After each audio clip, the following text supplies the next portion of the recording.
بسم اللہ الرحمن الرحیم یا ایہا المدثر، اے وہ کہ جس کے ذمے عالم انسانیت کو سنوار کر ایک جہان نو کو وجود میں لانے اور اس طرح حق کے نظام کو ہر نظام باطل پر غالب کرنے کا انقلابی پروگرام ہے۔ قم فانذر، اٹھ اور خود فراموش انسانوں کو ان کی غلط روش زندگی کے تباہ کن نتائج سے آگاہ کر۔ وربک فکبر وثیابک فطہر، اور خدا کے نظام ربوبیت کو اس طرح متمکن کر دے کہ کبریائی صرف اسی کے لیے ہو، اس سے خود تمہیں بھی دنیا میں بڑائی حاصل ہو جائے گی۔ اس کے لیے ضروری ہے کہ اپنی سیرت و کردار، شخصیت کو نہایت پاکیزہ بنایا جائے اور اس دعوت و تحریک کو ہر قسم کے ناپسندیدہ عناصر سے پاک و صاف رکھا جائے، اس لیے کہ یہ کوئی ایسا میکانکی نظام نہیں کہ جس نے چاہا اسے چلا لیا۔ اس کے لیے خود اس دعوت کا صاف اور شفاف رہنا اور اس میں شامل ہونے والوں کے قلب و نگاہ کا پاکیزہ ہونا بنیادی شرط ہے۔ والرجز فہجر، اس قسم کے رفقا کو اپنے ساتھ لے اور ان کی ایسی تربیت کر کے ان کی سیرت میں پختگی پیدا ہو جائے جس سے وہ اس بار عظیم کو آسانی سے اٹھا سکیں اور ان کے پائے استقلال میں کہیں لغزش نہ آنے پائے۔ وہ اس بوجھ کو لے کر اٹھیں تو ان کی ٹانگیں لڑکھڑا نہ جائیں۔ ولا تمنن تستکثر، اپنے رفقا کو یہ بھی سمجھا دے کہ اس نظام کا بنیادی اصول یہ ہے کہ تم اپنی محنت کے ماحصل کو دوسروں کی نشو و نما کے لیے کھلا رکھو اور ضرورت مندوں کی امداد کرو، تو اس نیت سے نہیں کہ یہ ان پر احسان ہے جس کے بدلے میں وہ تمہیں اس سے زیادہ لوٹا کر دیں گے۔ وَلِرَبِّكَ فَاصْبِرْ، یہ ہے وہ نظام ربوبیت جس کے قیام اور استحکام کے لیے تمہیں نہایت ثبات و استقامت سے سرگرم عمل رہنا اور اس سکون و طمانینت سے آمادہ بمنزل ہونا ہے کہ تمہاری کشتی کہیں ڈگمگائے نہیں۔ فَإِذَا نُقِرَ فِي النَّاقُورِ فَذَلِكَ يَوْمَئِذٍ يَوْمٌ عَسِيرٌ، انہیں یہ بھی بتا دو کہ یہ دعوت پھولوں کا سیج نہیں، کانٹوں بھری راہ ہے۔ ہر طرف سے اس کی مخالفت ہوگی اور سخت مخالفت، حتیٰ کہ اس میں ایسا وقت بھی آئے گا جب دشمن ہر طرف سے تمہیں ٹھونگے ماریں گے، لڑائی کا بگل بجے گا اور تمہیں میدان جنگ میں آنا پڑے گا۔ اس کے ساتھ ہی انہیں یہ بھی بتا دو کہ اگرچہ اس تصادم میں سخت مشکلات کا سامنا ہوگا لیکن تمہارے لیے آخر الامر تمام مشکلات آسان ہو جائیں گی۔ عَلَى الْكَافِرِينَ غَيْرُ يَسِيرٌ، اور سختی تمہارے مخالفین ہی کے لیے ہوگی، تم کامیاب ہوگے اور انہیں شکست ہوگی۔ ذَرْنِي وَمَنْ خَلَقْتُ وَحِيدًا وَجَعَلْتُ لَهُ مَالًا مَمْدُودًا، اس دوران میں تمہارے مخالفین کی پوری کوشش یہ ہوگی کہ وہ تمہیں ادھر ادھر کی باتوں میں الجھائے رکھیں اور اس طرح تمہیں اپنے تعمیری پروگرام میں آگے نہ بڑھنے دیں، لیکن تم ان سے الجھے بغیر اپنی راہ چلتے جانا۔ ان سے ہمارا قانون مکافات خود نپٹ لے گا۔ ان مفاد پرست مخالفین کا سرغنہ وہ ہے جسے ہم نے بے سر و سامان تنہا پیدا کیا تھا، یعنی یہ پیدائش ہی سے اپنے ساتھ وہ دولت اور قوت نہیں لایا تھا جس کے بلبوتے پر اس قدر سرکشی برت رہا ہے، پھر ہم نے اسے بڑی کثرت سے مال و دولت عطا کیا۔ وَبَنِينَ شُهُودًا وَمَهَّدتُّ لَهُ تَمْهِيدًا، اور وہ بیٹے دیے جو اب ہماری مخالفت میں اپنا سارا زور لگا رہے ہیں۔ ان امیر زادوں کی حالت یہ ہے کہ یہ کام کاج کے لیے کہیں باہر نہیں جاتے، ہر وقت گھر میں بیکار بیٹھے اس قسم کی سازشیں کرتے رہتے ہیں۔ غرض یہ کہ ہم نے اس کے لیے زندگی کے راستے ہموار کر دیے، اسے ہر طرح کا سامان آسائش عطا کیا۔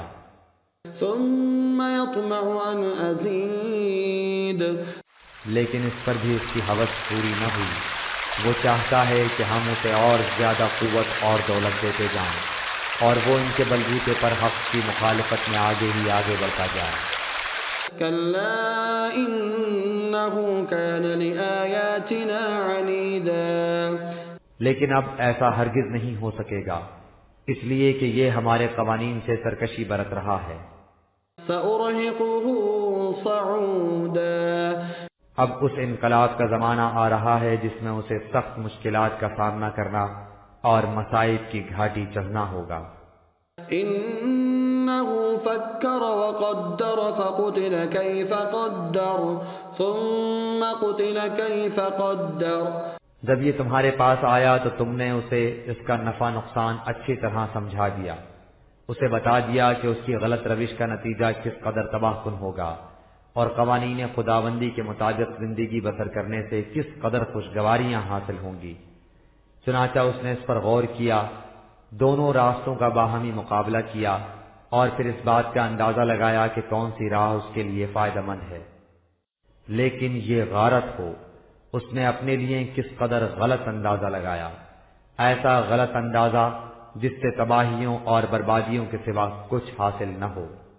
ثم نظر ثم عبس وبصر ثم أدبر واستكبر فقال إن هذا إلا سحر يؤثر إن هذا إلا قول البشر۔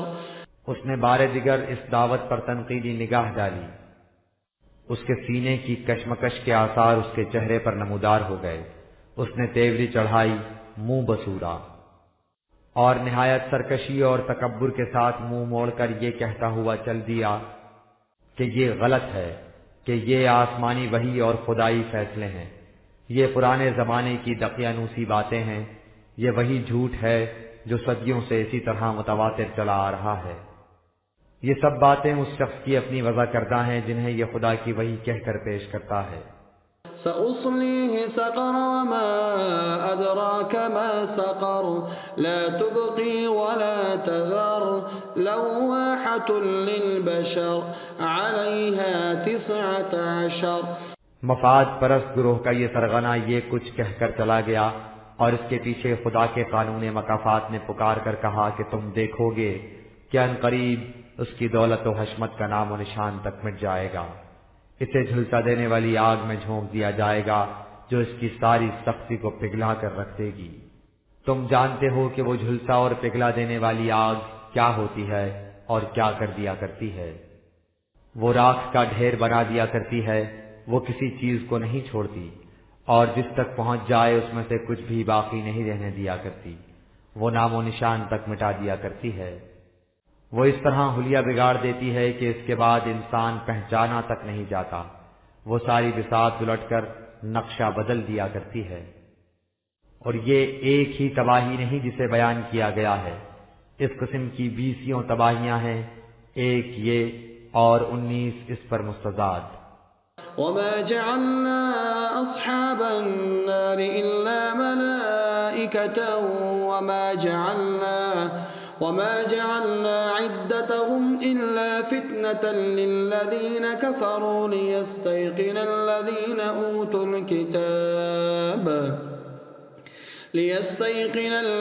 أوتوا الكتاب ويزداد الذين آمنوا إيمانا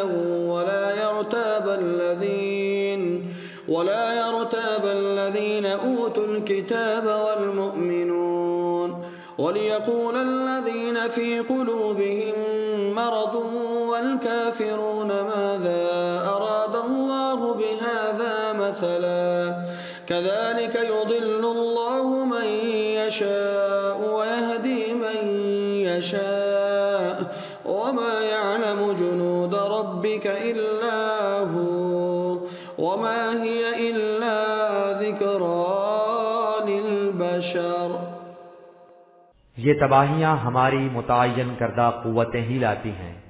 اب رہا ان کی تعداد کا معاملہ تو ایسا محض تمثیلاً کہا گیا ہے، جو لوگ قرآن پر ایمان نہیں رکھتے وہ اس تمثیلی بیان کو حقیقت پر محمول کر کے اس پر اعتراضات کریں گے اور طرح طرح کی ذہنی کشمکش میں مبتلا ہو جائیں گے۔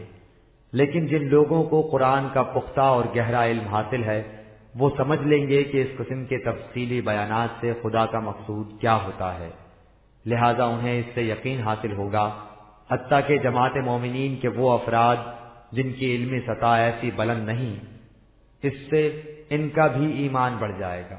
حقیقت یہ ہے کہ اس قسم کے تمثیلی بیانات سے قرآن کا پختہ علم رکھنے والوں یا عام مومنین کے دل میں کبھی شک اور اضطراب پیدا نہیں ہوتا، لیکن جو لوگ نفسیاتی کشمکش میں مبتلا ہوتے ہیں یا قرآن کے من جانب اللہ ہونے کا کھلے بندو انکار کرتے ہیں، وہ جھٹ سے اعتراض کر دیتے ہیں کہ اس قسم کی مثالوں سے بالآخر خدا کا مقصود کیا ہے۔ اس طرح جو شخص اپنے اندر کج نگہی پیدا کر لیتا ہے اور یوں خدا کے قانون مکافات کے مطابق اپنے اعمال کی وجہ سے غلط راستے پر چل نکلتا ہے، اس کے سامنے صحیح راستہ آ نہیں سکتا، اور جو چاہتا ہے کہ وہ صحیح راستے پر چلے، اس کی رہنمائی صحیح راستے کی طرف ہو جاتی ہے۔ حقیقت یہ ہے کہ کائنات میں کس کس قسم کی قوتیں کار فرما ہیں اور خدا کے لشکر کس کس انداز سے اس کے متعین کردہ پروگرام کی تکمیل کے لیے سرگرم عمل رہتے ہیں، اس کا پورا پورا علم خدا ہی کو ہے۔ ان امور کا تمثیلی بیان اس لیے کر دیا جاتا ہے کہ انسان غور و تدبر سے کام لے اور قوانین خداوندی کو نگاہوں سے اوجھل نہ ہونے دے۔ كلا والقمر والليل إذ أدبر والصبح إذا أسفر إنها لإحدى الكبر نذيرا للبشر۔ یہ لوگ خیال کرتے ہیں کہ خدا کا قانون مکافات کوئی شے نہیں، اور جس انقلاب سے انہیں متنبہ کیا جاتا ہے وہ محض دھمکی ہے۔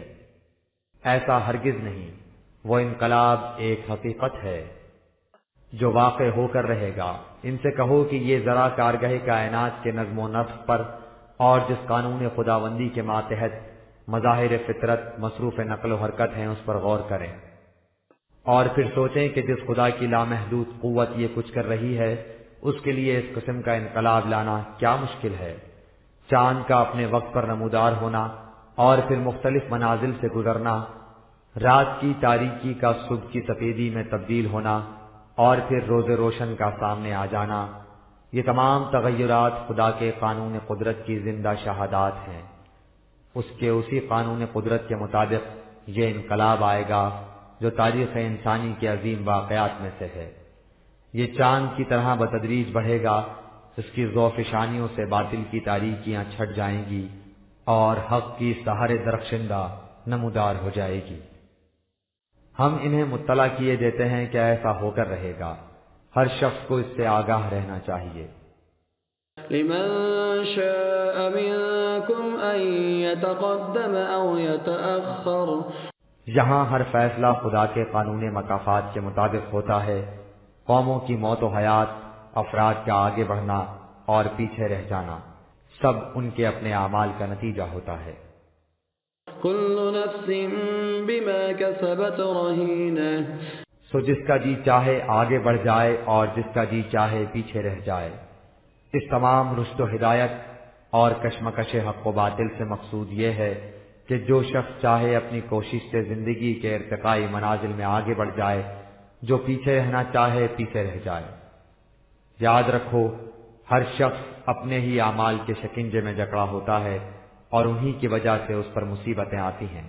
اسی طرح یہ غلط کار لوگ بھی مصیبتوں میں گرفتار ہوں گے۔ إلا أصحاب اليمين في جنات يتساءلون عن المجرمين ما سلككم في سقر۔ لیکن اصحاب یمن و سعادت مصیبتوں میں گرفتار نہیں ہوں گے، وہ اپنے اعمال صالح کے بدلے جنت کی خوشگواریوں میں رہیں گے۔ وہ ان مجرمین سے جو تباہیوں کے عذاب میں مبتلا ہوں گے پوچھیں گے کہ کون سی چیز تمہیں اس جہنم میں کھینچ لائی ہے، وہ تمہارے کون سے جرائم تھے جن کی یہ سزا ہے۔ قالوا لم نك من المصلين ولم نك نطعم المسكين وكنا نخوض مع الخائضين وكنا نكذب بيوم الدين حتى أتانا اليقين فما تنفعهم شفاعة الشافعين۔